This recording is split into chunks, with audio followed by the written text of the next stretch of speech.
is Polyphonic Press, the podcast where two music fans pick a classic album completely at random. Using the patented random album generator, they are given an album to review from a curated list of over 1,000 classic releases, spanning multiple genres.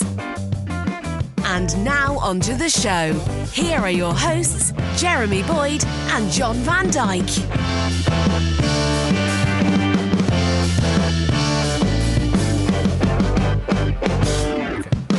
All right, hey, welcome to Polyphonic Press. I'm Jeremy Boyd. And I'm John Van Dyke. And let's not waste any time. We've got the patented random album generator right in front of us here. So let's hit the button and see what album we're going to be listening to this week. And the album we're going to be listening to is Napalm Death, Scum. Okay. All right. This is a polka record, I think. Yeah. So it says, Scum by Napalm Death is one of the most important and influential extreme metal albums ever released.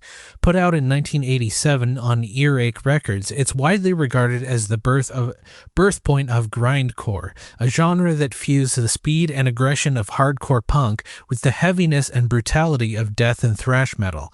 The record is notorious for its breakneck pace, chaotic song structures, and vocals that veer between guttural growls and high-pitched screams. The album is split into two distinct halves, reflecting its unusual recording process. The first side was recorded in 1986 with one lineup featuring Nik Bullen on bass and vocals, Justin Broadrick on guitar, and Mick Harris on drums. The second side was recorded in 1987 with a nearly completely different lineup: Dorrian on vocals, Jim Whiteley on bass, Bill Steer on guitar, and again Mick Harris on drums, cementing Napalm Death as more of a collective than a stable band at that time. Despite the lineup shift, both halves share a relentless energy and uncompromising approach to sound. Scum is also famous for its brevity and intensity. Most songs clock in under 2 minutes, and the album's most notorious track, You Suffer, runs just 1.316 seconds, earning it a Guinness World Record.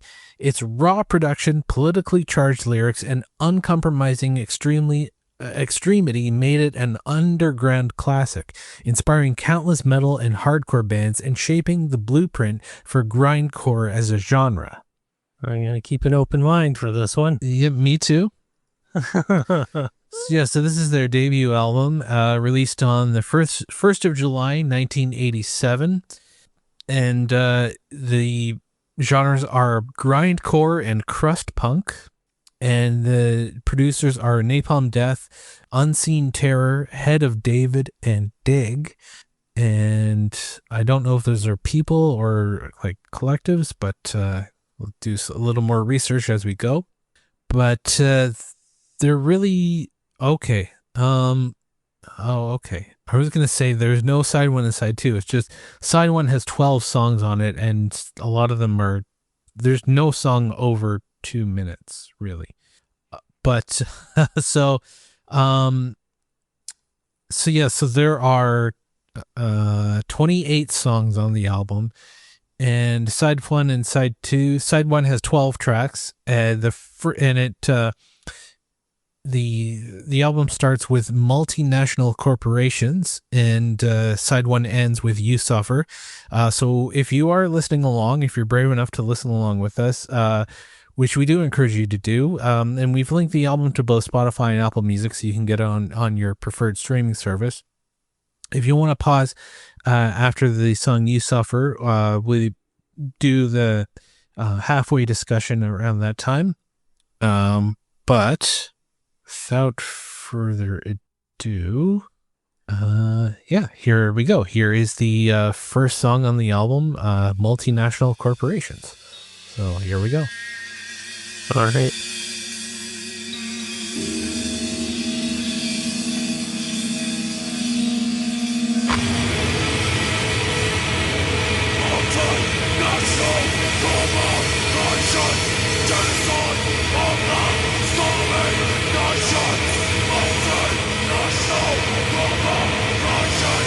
Genocide of the starving nations. Okay, and ending side one with "You Suffer." Oh, I'm exhausted. Yeah, it's hard to take seriously. It's hard, yeah, and I I hate to sound like out of touch, or I always like to try and find at least one redeeming quality about the albums that we review here. And I hate to use generic terms, but I think it really does apply that all of these songs sound the same. Yeah, they do. And it's, yeah. Well, some are shorter than other ones. I mean, there was one song that was actually like a normal song length. And every once in a while, the song would like start off with like a guitar riff, like that's, a chunky guitar riff that sounds like it's going somewhere. And then, of course, it just breaks into complete chaos. Yeah, that, and the part that I'm struggling with, and I think, like, judging from the song titles, is it's obviously a very politically charged, and Yes, and it might be, it's seemingly, I don't know, but seemingly it would be like a political stance that I would agree with, but the songs, I get that it's angry music, and I get that it's political, and I get that it's they're creating art, expressing how they feel about what's going on in the world.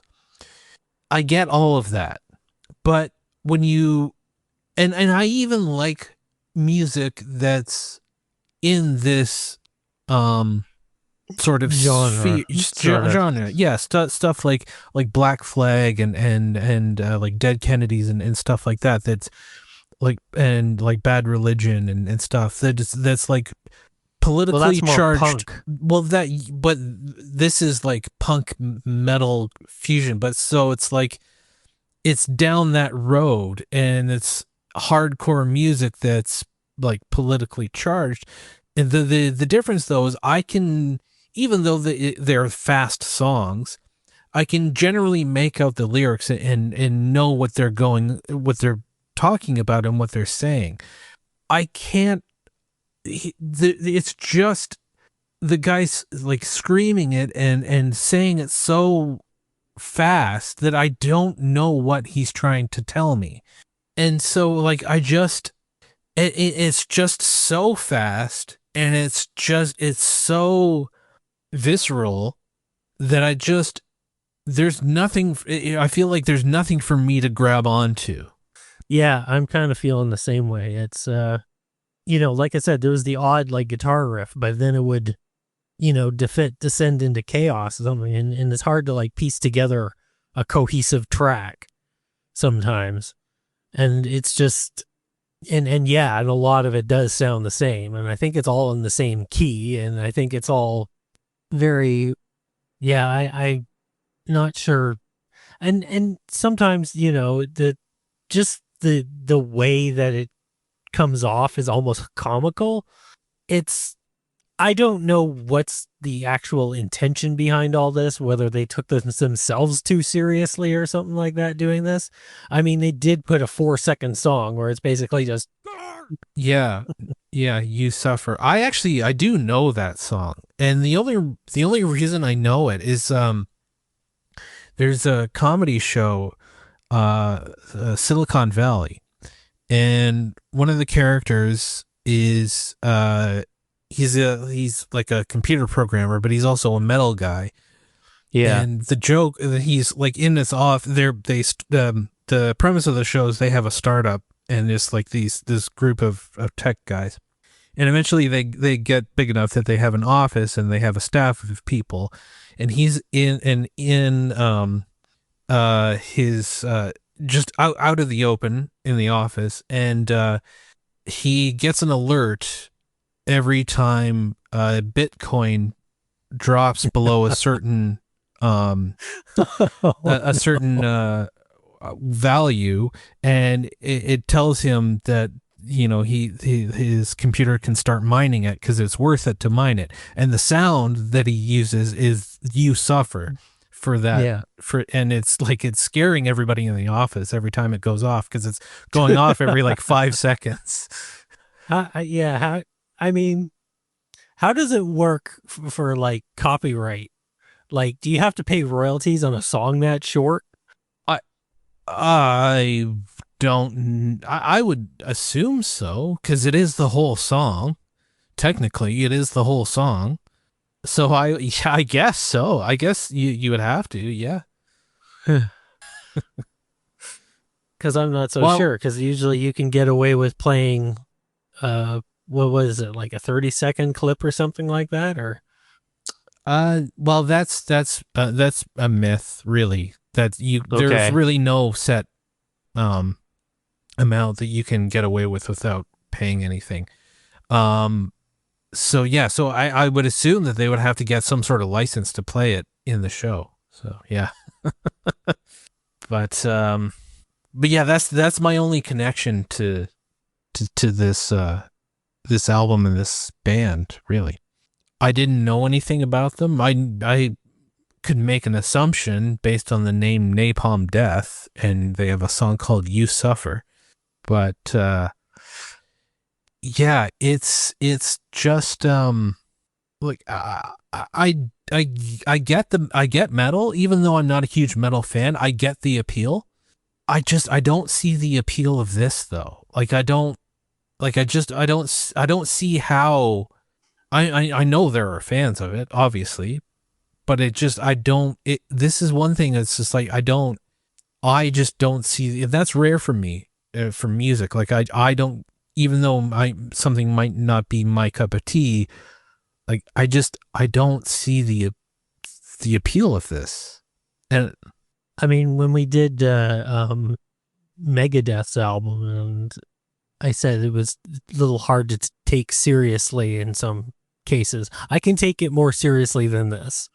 It's at least cohesive, and I get where people really like that album.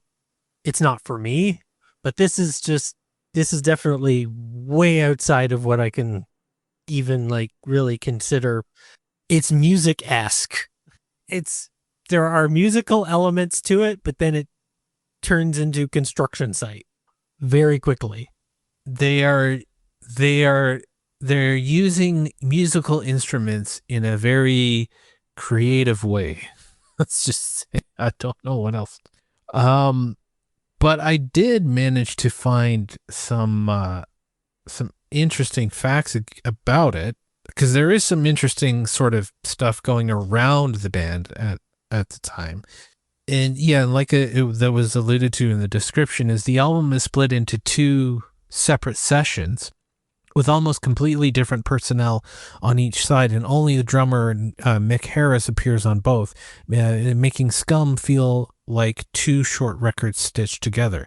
So I don't know. I'm curious to see. Yeah, I'm curious to see if the second side will sound any different, because it's basically 2 different bands. It's just the drummer on both sides of the album. So yeah, we were looking up like world's longest songs and world's shortest songs, and this one did come up.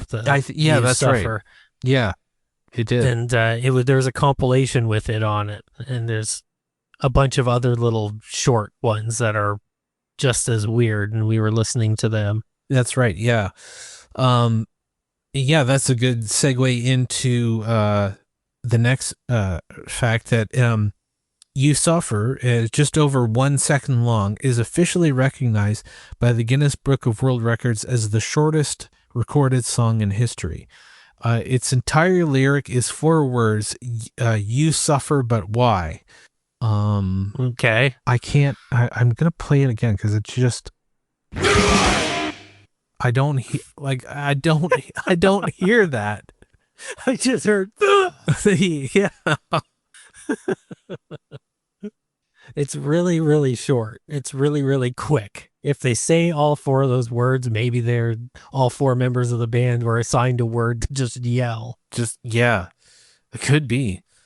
Um, it's this it has the first half of the album was recorded at Rich Bitch Studios in Birmingham, England, on an extremely tight budget. Despite or because of its raw production, the sound became a defining feature of grindcore. Is a political edge, and it says, unlike many metal bands of the time, Napalm Death's lyrics on Scum tackled serious themes like social inequality, war, and corruption, aligning them closer with anarcho-punk and hardcore than traditional metal. See, like I said, that's like, I would like to hear music with those messages, and it's stuff that I might agree with. Again, if I can understand the lyrics. Yeah, it was very hard to make out anything that the lead singer was saying, or the lead screamer, or whatever you want to call him. Yeah. And this is interesting. I didn't know this. It has a cult legacy, obviously, but when John Peel, the legendary BBC Radio 1 DJ, began championing Napalm Death and playing tracks from Scum, the album quickly gained notoriety and introduced grindcore to a worldwide audience. Interesting, this was being played on BBC Radio, so... Yeah, but it's John Peel, so... True, fair enough. He played... Well, I mean, he played a lot of other stuff, but it can't be that serious. I mean, it just can't be. When I hear stuff like this, like, people would catch on to it mostly because it's kind of ridiculous. At least that's how it strikes me. And I'm not one to want to put down the band or anything like that, because I really wonder how seriously they took it.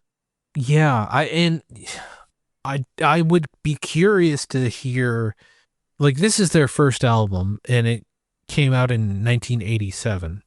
Yeah. So that's that's 38 years ago. I wonder, like, I'd be curious to hear like some of their later stuff to see, like, did they stick to this, like, this sound, or did they get to a point where they were writing like more traditional songs, maybe still having the hardcore metal sound, but maybe have like more traditional structured songs. I don't know. Yeah, I don't know. But yeah, I guess we'll see what happens in the second side of the album. So I guess we'll get back into it. And the second side starts with the song Life. So here we go. Okay. We'll now take a few seconds before we begin side 2. Thank you. Here's side 2.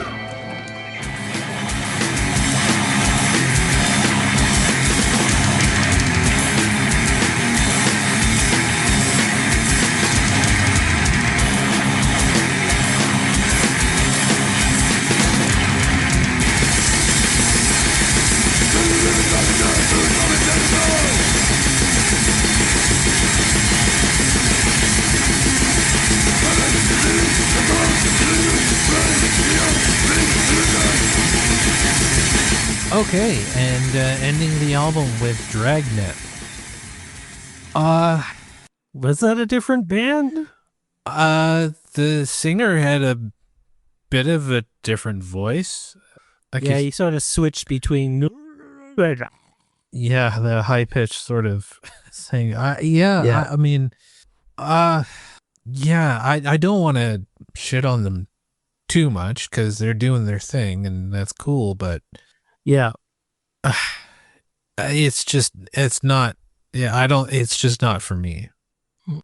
No, it's noisy. Yeah. And I'm not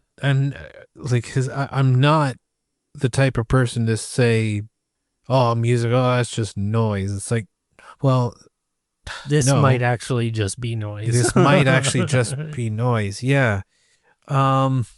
Yeah, there really isn't any melody or, I didn't hear one guitar solo or Not that there's really a lot of guitar solos in punk rock, but yeah, this is I don't know.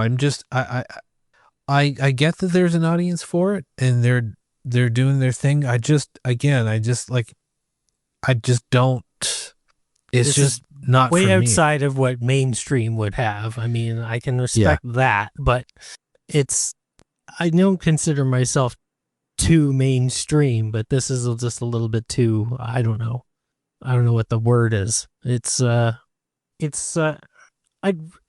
part of me, I would love to see like the lyrics written out on something, then I might sort of get it. But Yeah. it's very hard for me to take it seriously. Yeah, it is. And like I was saying, like in the Megadeth review, if you have a message, you kind of the issue with that album was the vocals were mixed too low, and I couldn't make out what they were saying. But at least they were songs, and I think if the vocals were mixed a little higher, I would say, okay, you know, I can hear what you're saying, and I get what you're saying. But the message of the song with that album really didn't have anything to do with the performance. It was more the way it was mixed. The vocals were just mixed too low, and I couldn't hear what the lyrics were. Right. With this, it's the performance itself is what is disconnecting me from what the message they're trying to get across. Yes. I sort of get that. Like, I sort of get the sort of sound they're going for, but it's one of those things where you got to give and take of, you know, oh, this song is about, you know, butchering babies in Madagascar or something like that. I don't know. And then it's a whole lot of like guttural grunting and loud guitars and stuff like that, and I can't really hear the message. There's sort of a give and take. Like, do you want people to get your message, or you want to be this sound of just this chaotic sound? Yeah, and you know, like you were saying, like you were having a hard time taking it seriously. And if you're talking about stuff like that, like stuff that's going on in the world, and you know, you don't want to be laughed at, because you're talking about some pretty serious stuff, and maybe, you know, some you know, stuff that's going on in countries that are you know, some pretty horrible stuff is happening. And if you have people laughing at you because, you know, you're making weird sounds, it almost puts them in a position to be laughing at the thing that you're talking about, rather than, you know what I mean? Like, it could be misinterpreted. Yeah, I do know what you mean. And that's sort of why I really wonder what their like actual motive was. Like, how seriously are they trying to be taken? Because if I was trying to be taken seriously, I think my music would come out sounding a little bit more, well, not necessarily more conventional, but more digestible, I guess. Yeah. Like, cause when I listen to like Bad Religion or Black Flag, like more political punk rock, it is loud and fast, but it's not so loud and fast that I don't know what's going on, and it feels like an assault on my eardrums, and it's exhausting to like. I actually feel tired from listening to this. Yeah, I can sort of see that. I mean, there were parts of it that made me move, but again, it was not, I felt myself not taking it too seriously, even as I was like, part of me was like miming out what they're doing, and it wasn't consistent because it was just so, it's almost like an echolalia sort of instinct more than anything. It's not that the music was necessarily like enjoyable, it was that it was kind of ridiculous. Yeah, I get that. So given that there are 28 songs Yeah. on the album, and You're going to make me pick 3 out of this? No, I'm going to say I don't think we can. I don't think I can. Yeah, I was having one heck of a time trying to figure out, trying to even like distinguish between them is really tough. It's like, oh yeah, I really like that, divine death song or whatever. Well, the only reason that one stands out, and the only reason that one stands out because he's screaming divine death over and over at the end. Yeah. Well, it echoed after that. Like, I think it was through an echo machine. Yeah. So I think this is maybe the rare case where I don't think picking 3 songs is, maybe listening to the album a few more times will pick up on some nuance. Yeah. But, or at least knowing what the lyrics are. Yeah. Yeah. It's, I kind of feel the same way. It's very, I don't know what to make of it, really. Yeah.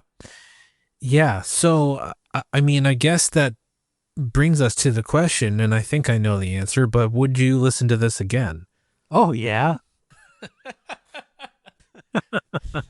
Oh, I have no idea. Honestly, I don't know if it's one of those things where I need to listen to it again or anything, but I probably don't. If it came up it'd be one of those things I'd want to show to other people because it's ridiculous. Not necessarily because I'm going to put it on as like an enjoyable listening experience. Mm-hmm. Yeah. Yeah, I agree. I don't think I would listen to it again either. I don't this is even one of the shorter albums that we've done in terms of actual time. It's only 33 minutes, but there's 28 tracks on the album, and it's almost a minute a track. Yeah. So I would say I don't think I would listen to this again. I don't think I would put this on, and sit down and listen to it. Like I don't think I would. And there's obviously an audience for it, and the people who enjoy it, they can enjoy it, and that's cool. But yeah, it's just not something that I'm too keen on hearing anytime soon again. I have heard stuff like this, and this is obviously where they get some of their ideas from. I can get where this would maybe influence a band, and a band can sort of run with this idea, but better. I can see it being influential like that, especially if you're like a metalhead or something like that. Then this could actually like maybe if you're going to perform one of these songs or something like that, the lyrics are a little more coherent, I guess, or the drum solo isn't so chaotic. You don't need to make it as fast. There's ideas, and that's just, again, like that's me being nice. I would be curious, do you know who Richard Cheese is? Yes. Yeah, I would be curious to hear some of these songs done by him. For those of you who don't know, he does like lounge versions of like metal songs and stuff. If you don't know him, check his stuff out, because it's pretty funny. But yeah, I would be curious to hear him do some of these. Yeah. I don't know what else to say, so I guess we'll end the episode there. Thank you so much for listening. If you did make it this far, we would love to hear from you. If you agree or disagree with our review of the album, you can do that by going to polyphonicpress.com. You can go to the contact page, just polyphonicpress.com/contact, and while you're there, you can get all the previous episodes that we've done. And be sure to check out the Patreon. You can go to patreon.com/polyphonicpress, and lots of cool stuff there. You can get these episodes the day before they go live, and pick an album for us to review, and you can get a shout out during these episodes. So lots of cool stuff there. And yeah, I think that just about does it. I'm Jeremy Boyd. And I'm John Van Dyke. Take it easy.